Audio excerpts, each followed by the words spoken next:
You're listening to The Social Workers on WCDB Albany.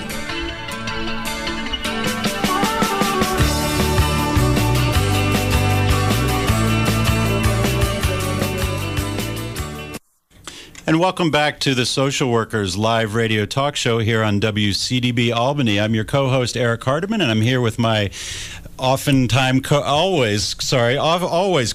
I'm not sure what I'm talking about. I am not at all. I think I'm the oftentimes co-host, and you are the regular co-host. I apologize for that. With Alyssa Lotmore. Welcome back, Alyssa. Well, I'm so excited for the October show. We're on once a month usually, so that's we're right. Live and then pre-records and past episodes on during the other weeks, but it's Correct. Always great to be back in studio. We've got an exciting show lined up. We have a special guest live in the studio with us, who Alyssa will introduce in just a moment. And then in the second half of the show at 10:30, we have a pre-recorded interview segment that's an archival episode with Joe Bonilla, who will be talking about voting. And voting is an important topic right now. I think there's 1 day left in New York. I think tomorrow is the last day to register for new voters in New York State. And so we'll play that topic about voting. You can learn about issues related to voting, particularly as they relate to the University at Albany. So, Alyssa, do you want to introduce our guest? Yes, today we have Barbara Rio-Glick. And for those who don't know, October is Domestic Violence Awareness Month. So Barbara, who works at the School of Social Welfare, doing many different things, but her area of expertise is in domestic violence. So we are happy to have her. She's agreed to come on and share some information. But Eric, we were talking before, this is not an area that I'm overly, I know the basics, but Sure. For more about the resources and the reasons behind and all the things that are important to know and we all should know during this awareness month, I think Barbara's the best person to have to come on here today.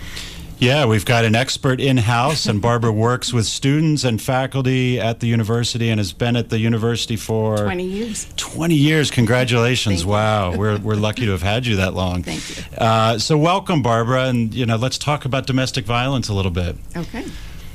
So maybe if you could start by telling us a little bit about how folks might define domestic violence. It's a term that's often used and maybe not always, not everybody's clear about what it means. So what does domestic violence mean? Sure. So actually, most people, when they think of domestic violence, I think they tend to think of being a woman being punched or hit or slapped by her husband or her boyfriend. And that's not exactly what domestic violence is. That's one tiny aspect of domestic violence. So the way I would define it is that it's a systematic pattern of abuse so that the abuser can gain power and control in the relationship. And the abuser, I'm going to use he for the abuser and she for the victim, although that's not always the case. Sure. But in this case, in the majority of cases it is. So yeah. he uses a lot of different tactics to get that power and control, and I can talk about some of those if you'd like. So ultimately it's an issue about power and control. Right. Okay. Right. It's not violence. It's not about anger.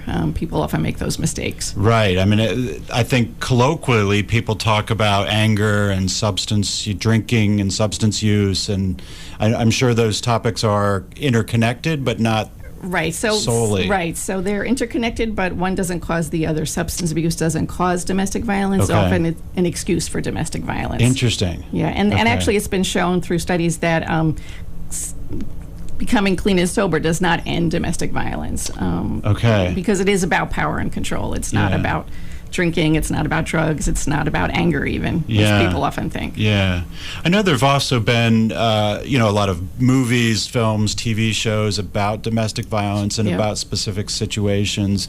So I wonder how some of those myths and stereotypes about what domestic violence is get spread or not spread, and how that word gets out. Right. So I think it's a really good question. I think, I'm a pretty political person, and I'm very much focused on social justice, and I think it's a political issue, how things get twisted around, just how we saw in the Kavanaugh hearings, how her words got twisted and how her reality got twisted. I think that often happens for women who are victims of domestic violence as well, that people will spread ways of blaming the woman, for example, just like women get blamed for rape. Women get blamed for being the victim in these cases often as well.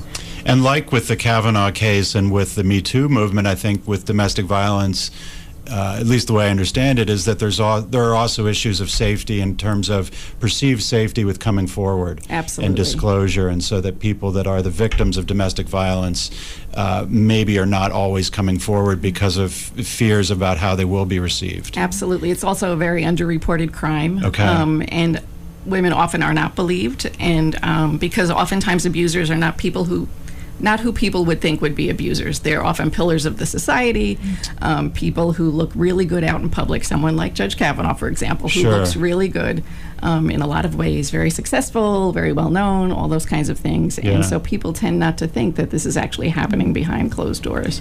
And is there, based on what, Eric, you were just saying, how the media portrays domestic violence, and it seems so clear when you're watching these movies, like, that's definitely a case of domestic violence. But then sometimes it's not as clear, and does sometimes the victim perhaps have doubts because other people are like, oh, you're being overreacting to this, or that was something that, well, you shouldn't have did that. Did you ever, and sort of the self-doubt as to, is this really domestic violence? Am I making too big of a deal of this? Because even if it's not physical, the emotional types of abuse and the, right. you can't go out, you can't do this, that control factor. How does the media's portrayal of domestic violence as this clear-cut, punch in the face kind of thing, Right. Affect how individuals, man or woman, who's a victim? Well, there's lots of reasons why sometimes women don't know that they're victims of domestic violence, and one of them is just that, and especially also that the abuser is often telling them that they're to blame. If only you were keeping the kids quiet more often, or if only you had dinner on the table when you were supposed to, or if only you were nicer to me, then I wouldn't do this to you. And so women take in that it's their fault. Society often thinks, that she should be different as well. And so she doesn't even often know that she's a victim of domestic violence. But also, like you were saying, there's all types of domestic violence, and it's not only about punching and hitting. And so a woman could be, often it starts with being isolated, where she's not allowed to see her family and friends, her support system, she's not allowed to have contact with. He might take over the bank accounts and not allow her access to the money. So there's a lot of isolation that happens, which is one of the steps of getting the power and control.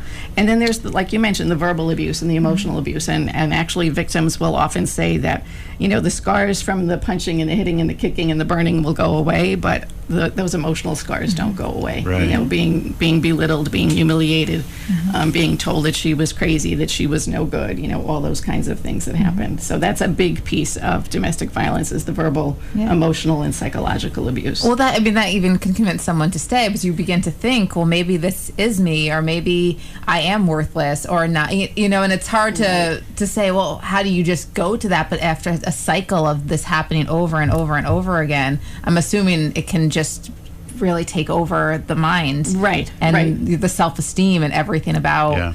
That's exactly what happens. A woman's self-esteem ends up in the toilet. She thinks she's to blame, and that's one of the reasons why she stays. There's lots of reasons why women stay, and I think you alluded to one before about the danger of leaving, and that's another reason why women often stay, is because it is actually the most dangerous time for an abused woman, is when when she decides to leave. That's when most women get killed, actually, is during the time when after they leave the relationship. And even if it's not maybe more of the physical, if, like you said, taking over bank accounts, what do you do if you have children and you have no access, you have no money, you've stay-at-home mother or stay-at-home parent, and you have no money of your own, you have no resources, you haven't seen, you're not by your family, maybe you had relocated for your, their spouse's job, all of those things, it sort of puts you in a situation where, what are your options for leaving? It's that fear-based of, what do I do? Exactly. And that's why we have domestic violence programs and domestic violence shelters, is because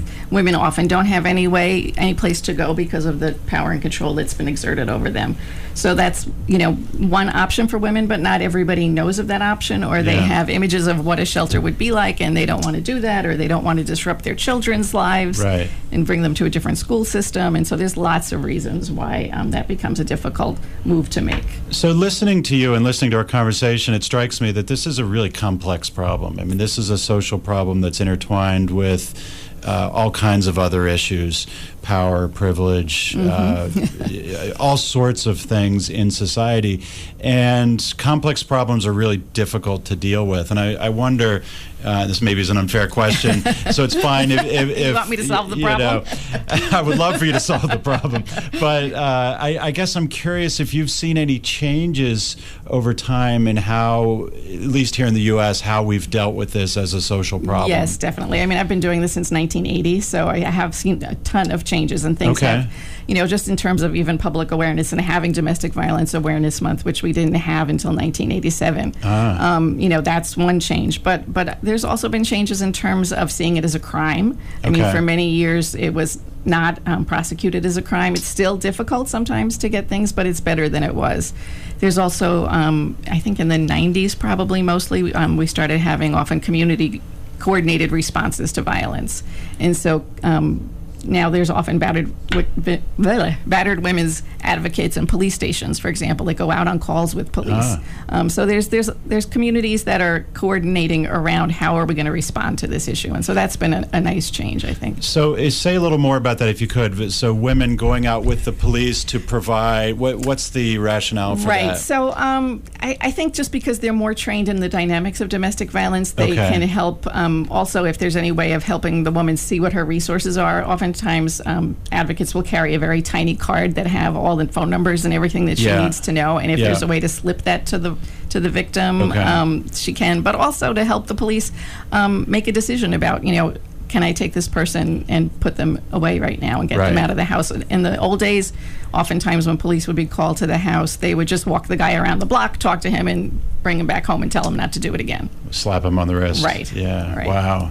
So also, thinking about the scope and the complexity of the problem, this is not an issue, I believe, that cuts across economic lines, or that it does cut across economic lines. It's not restricted to people in poverty. No, it's definitely or to not. the middle class, but this is something that affects everybody. It cuts across all lines, socioeconomic, racial, even male-female, but religious lines as well. So I worked for a little while. I volunteered in a shelter in Marin County in California. I don't know if you're familiar with that, but that's a very rich area. And we had women who had, were living with millionaires, but when they came to our shelter, they had nothing. So, it definitely cuts across all of those lines. Yeah. And I would imagine, too, you mentioned religious and possibly cultural lines. Sometimes the complexity even doubles and triples there because for systems that are trying to intervene, sometimes religion and culture can put barriers up or perceive barriers that we shouldn't meddle in someone else's religious practices or in someone's beliefs. And there's been a lot of training around pastors and ministers and things like that to help them understand not to try and counsel the couple to stay together and work it out, and that's often a model that people use is let's counsel the couple as if it's a couple's issue. Right. But if you listen to what I said about power and control, it's not a couple's issue. It's one person's issue. Right. And so it's not mutual fighting or any of that sort of thing. So oftentimes, religious people in the past have believed that we should just counsel people to stay together and to work this out, and so that's one area of what you're talking about. Right. And I'm really curious too. You also talked about this, I believe, as a social justice issue, and that's different perhaps than talking about it as a couple's issue or a relationship issue or even a criminal justice issue, but a social justice issue. Can you explain a little bit to the audience what you mean by a social justice issue? So, I've been a feminist for a long time, and I think, this falls under the category of violence against women. And so similar to the Me Too movement and the Kavanaugh hearings, domestic violence is about, having power over women's bodies, whether or not you're having sex, unwanted touching and unwanted sex, or whether you're having, the right to hit and abuse this person physically. I think it's an issue of objectifying women and thinking that women are property.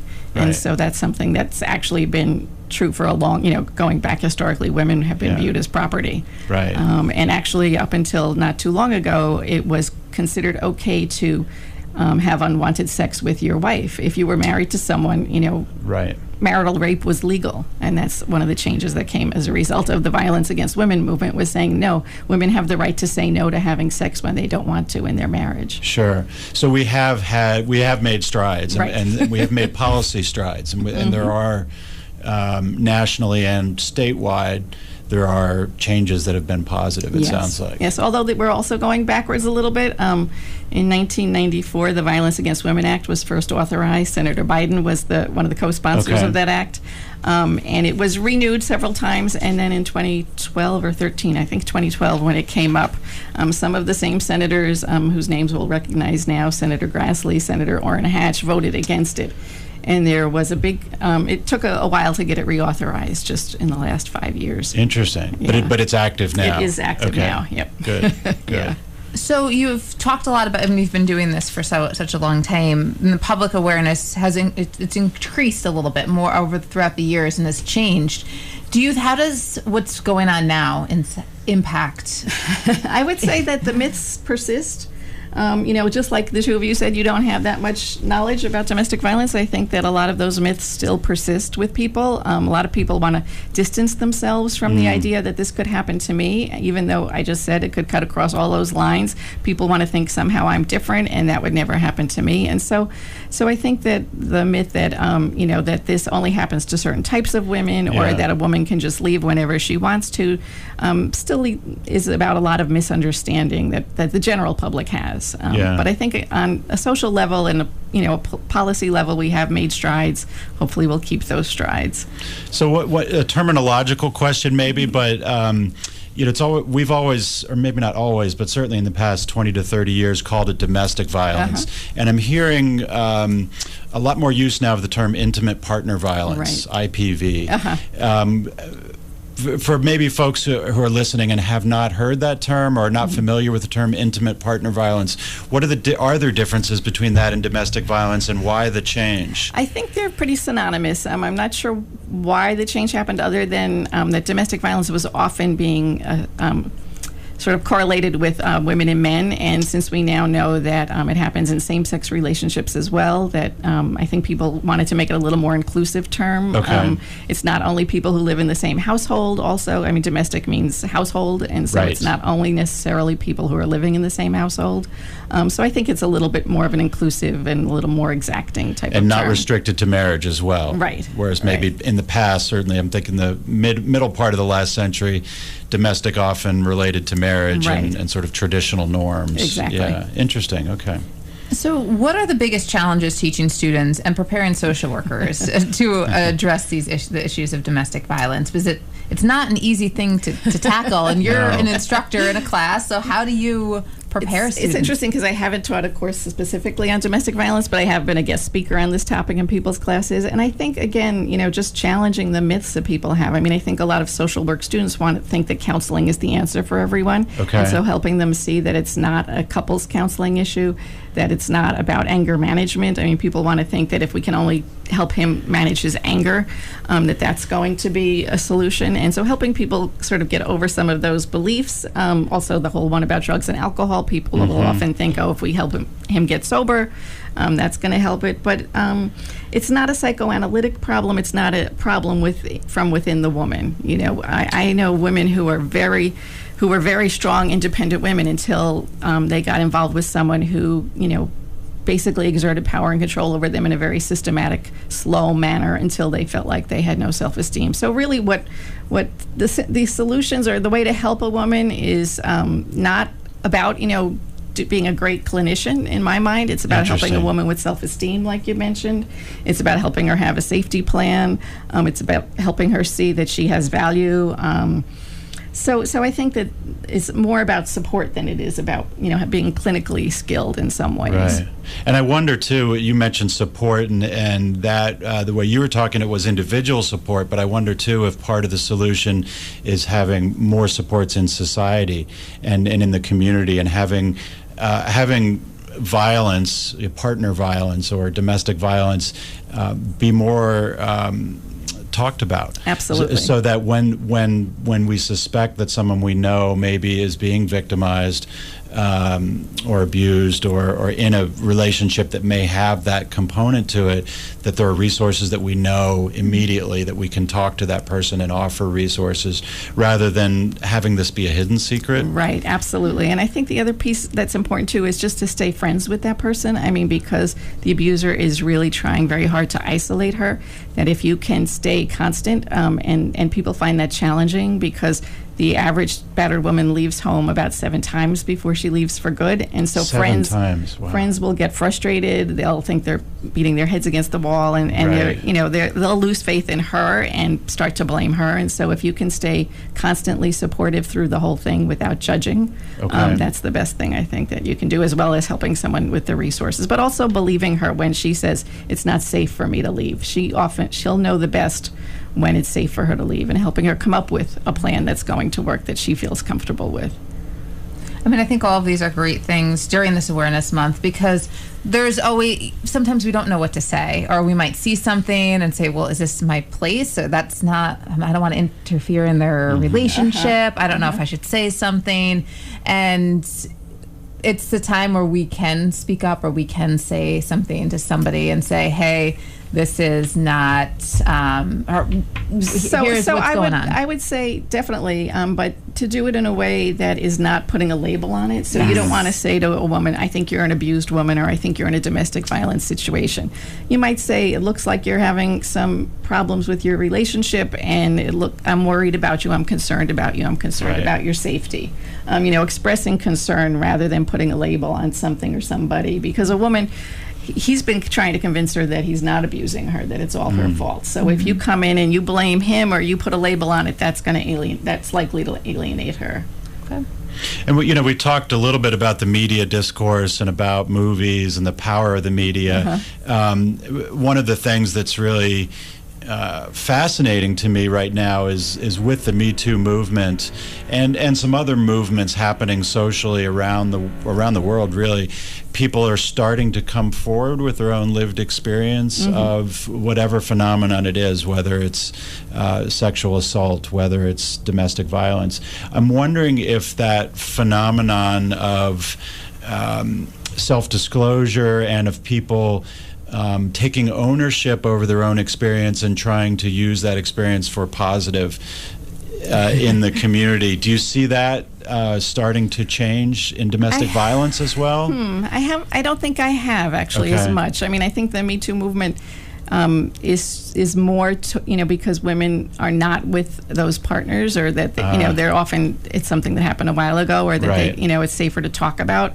Women are always afraid that their abuser is going to find them, and abusers often go to great lengths to find the woman and either harm her or get her back, or and so I've known of people who've hired private investigators to find their wives or their partners, gone over state lines, stolen the kids, done all kinds of things. And so it's a very unsafe situation oftentimes that doesn't end in the same way that a sexual assault might end, although it doesn't end internally. Right. In some ways, Right. it's a little different, I think. Okay.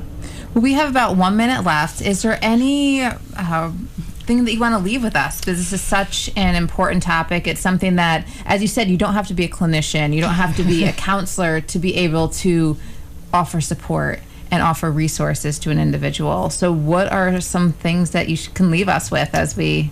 I guess I'm just happy that you're talking about it, and I hope more people will talk about it and help people become aware of domestic violence, and that maybe as a result of this show, people will start bringing it up a little bit more. Yeah. So I think really having people becoming aware, Domestic Violence Awareness Month, we're supposed to wear purple and wear purple ribbons. And so, when you see somebody doing that, talking to them about it, finding out people's stories, really raising awareness, I think, is the main thing for right now. And I think will help women throughout, and anyone who's being abused. I mean, I think it's also important to say that there are men who are abused, and there are people in same-sex relationships that are abused. So men being abused by men is pretty common, and also women abusing women happens as well. So to not assume that because somebody's in a different kind of relationship than what you might be used to, that this couldn't be happening to them either. Sure.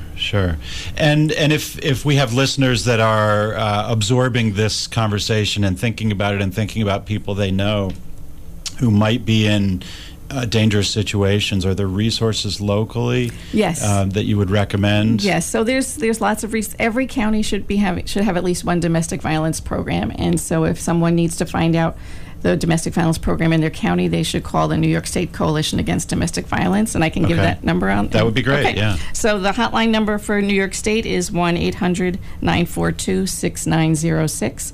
And if someone's outside New York State, there's a national hotline that they could call, which is 1-800-799-7233. Great. And so if folks do have concerns about someone, or if it's even about themselves, those are numbers they can call and Yes. get someone to respond immediately. Absolutely. Great. Well, thank you so much, Barbara. For those who are just tuning in, you missed a great segment. You'll have to listen to it again. Check the archives. Yes. But we have Barbara Rio-Glick here talking about domestic violence. October is Domestic Violence Awareness Month. So we were thrilled that you are here today to share this information. Because like I said, there's things that Eric and I weren't sure what the best practice was. Yeah. Oh, thank you so much for having me. Yeah. And we're thrilled, I just want to thank you officially for working with so many of our students here at the university in the School of Social Welfare, both undergraduates and master's students, and really I think the perspective and the expertise that you have in this and other areas, that our students really benefit from having you. Thank you so much.